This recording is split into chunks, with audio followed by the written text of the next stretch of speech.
The phone call was recorded at 11:47 p.m, and what Jennifer Gledhill said next would seal her fate forever.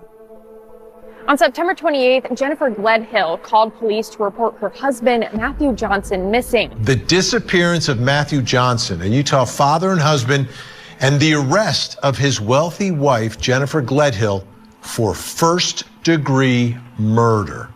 Jen in our home before and, breaking bread with them. And then it turned out that she's responsible for his death. It was shocking, frankly.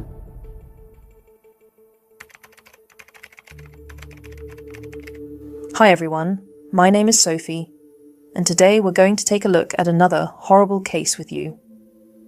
Jennifer Gledhill and Matthew Johnson seemed to have it all. Living in their $1 million home in Cottonwood Heights, Utah, they appeared to be the perfect family, a devoted military husband and a caring mother raising their 3 children aged 11, 7 and 5. Matthew, 51, was a respected member of the Utah National Guard's 19th Special Forces Group, a Green Beret who had served his country with honor for over a decade. His fellow soldiers described him as brilliant, reliable, and someone you could always count on for answers.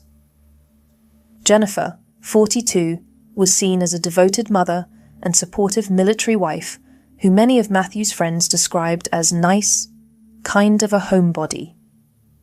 The family lived quietly in their upscale neighborhood, and to the outside world, everything seemed normal. But beneath the surface of this seemingly perfect marriage, cracks had begun to form months earlier. The couple had been considering divorce since July 2024, and court documents revealed a highly dysfunctional relationship that had been deteriorating for some time. In August 2024, Jennifer filed for a temporary protective order against Matthew, claiming she needed protection from her husband. However, when the case went before the court, the judge made a decision that would prove to be fatally significant.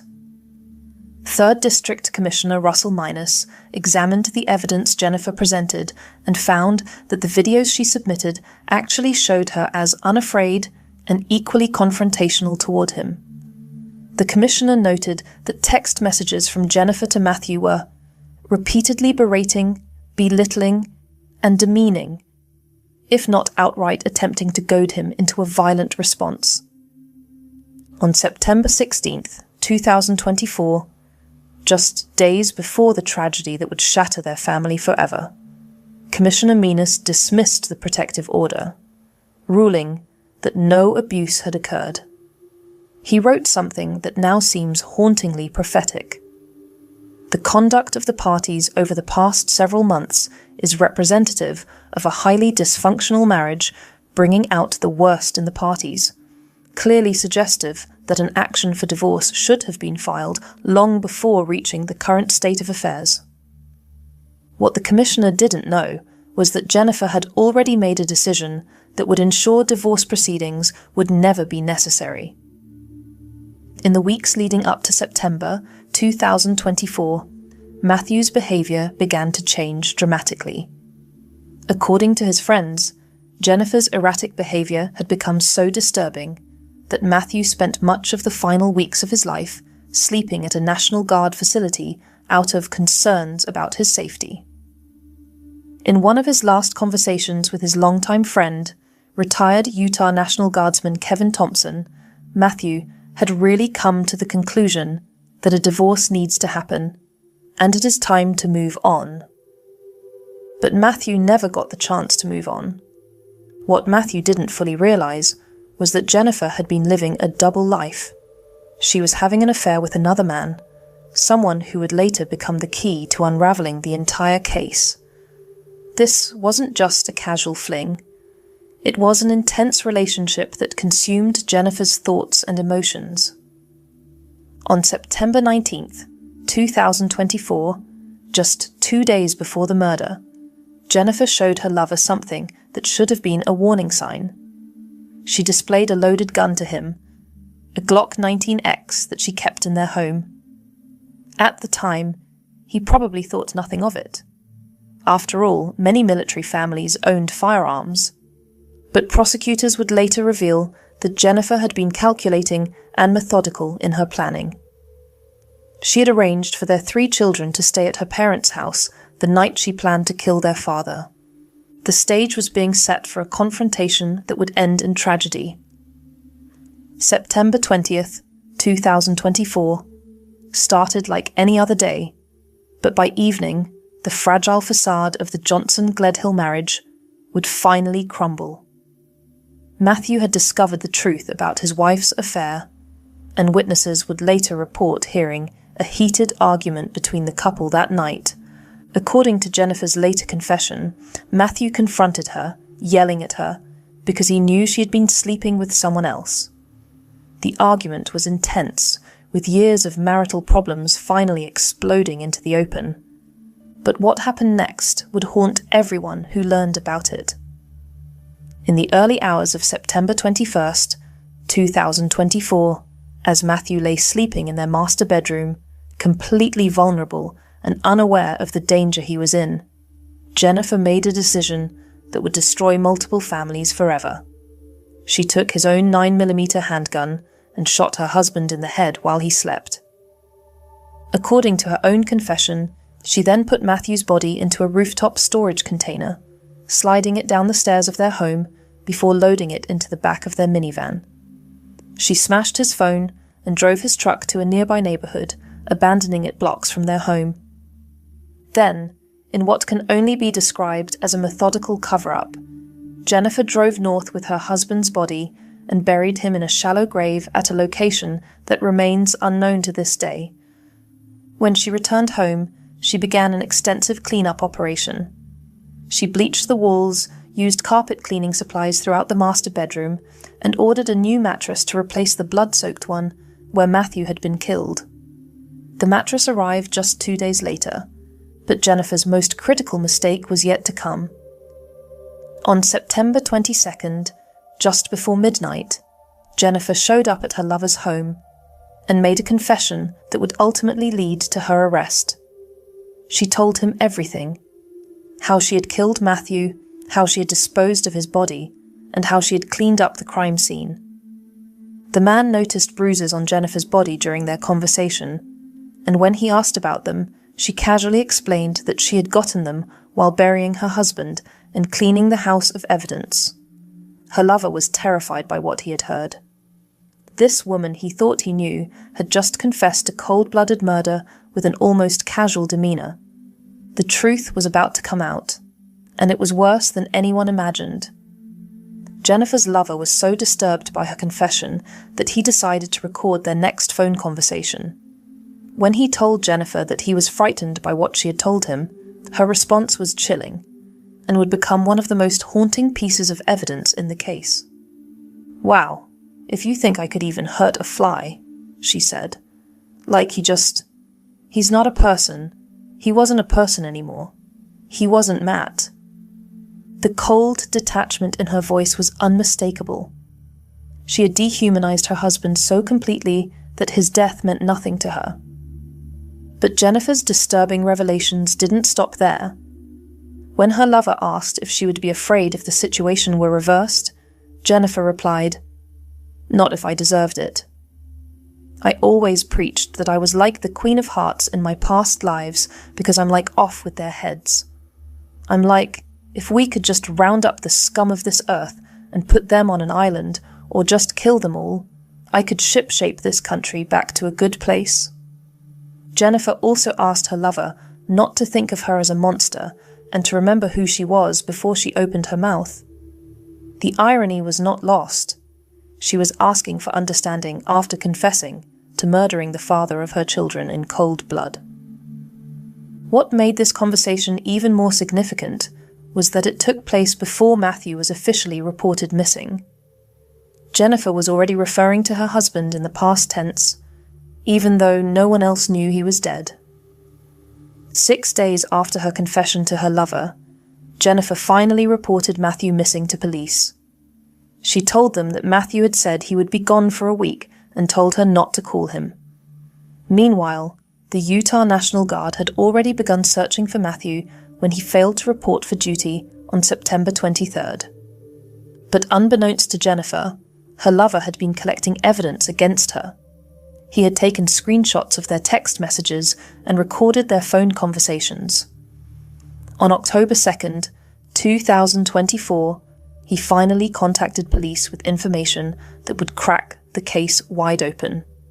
What happened next would shock even the most seasoned investigators. When Cottonwood Heights police executed a search warrant on the Johnson-Gledhill home on September 28th, they discovered a scene that told a very different story than the one Jennifer had been telling. In the master bedroom, investigators found a large blood-stained spot in the carpet underneath the bed. Blood was also found on the bed frame slats, which corroborated exactly what Jennifer had told her lover. The house reeked of bleach, and there were reddish-brown spots on the walls, bed frame, and blinds. Most tellingly, the mattress in the bedroom was brand new.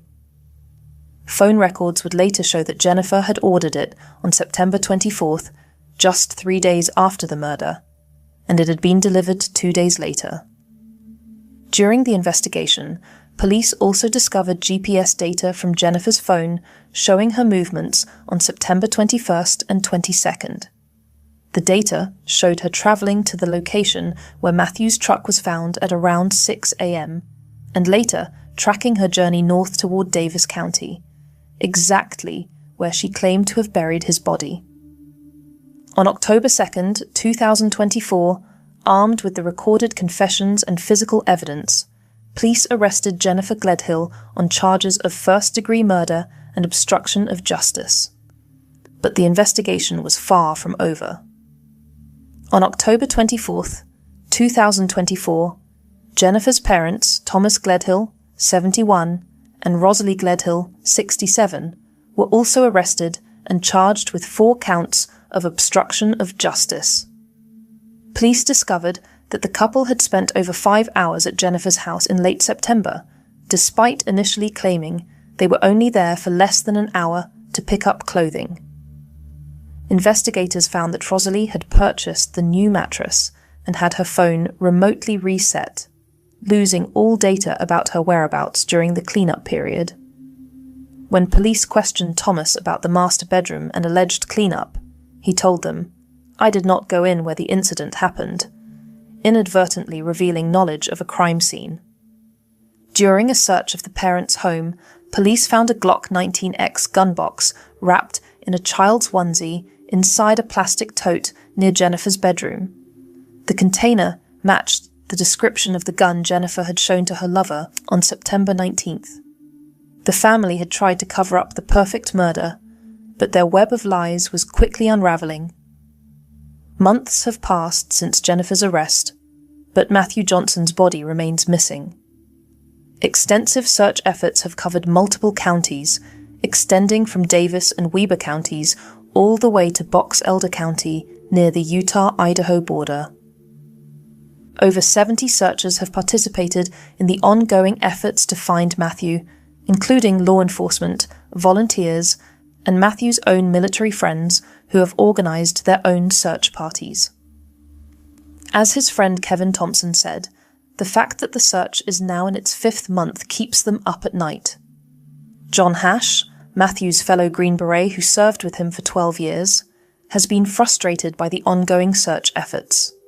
He said, "Having had Jen in our home before, breaking bread with them, it turned out she's responsible for his death.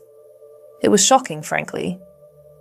During recent court hearings, prosecutors revealed that a vehicle storage container had been found floating in water, and it contained Johnson's blood inside.